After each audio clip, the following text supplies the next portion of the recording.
বাবারে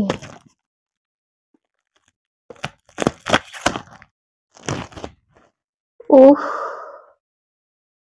চুল ছিঁড়ে গেল মনে হচ্ছে। না, একদম বলের মতো বানিয়ে দিয়েছি।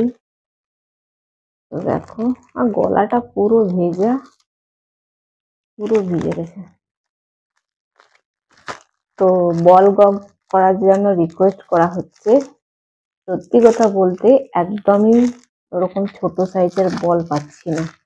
তো এইটা এত বল হয়ে গেল, বানিয়ে লাস্টে যখন শেষে যখন চলে এলাম বলটা বানাতে বানাতে, তখন মনে হচ্ছিল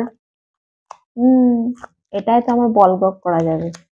রিয়েল বল তো পাচ্ছি না, এত সুন্দর গোল হয়ে গেছে।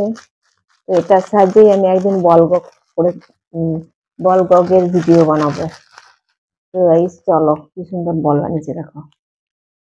তো চলো, এখন আমি এখানে ভিডিওটাকে এন্ড করবো। আর আজকের ভিডিও যদি তোমাদের কোনো কিছু ভালো লেগে থাকে তাহলে অবশ্যই একটা লাইক করো, কমেন্ট করো, সাবস্ক্রাইব করো, শেয়ার করো আর ফুল সাপোর্ট করো।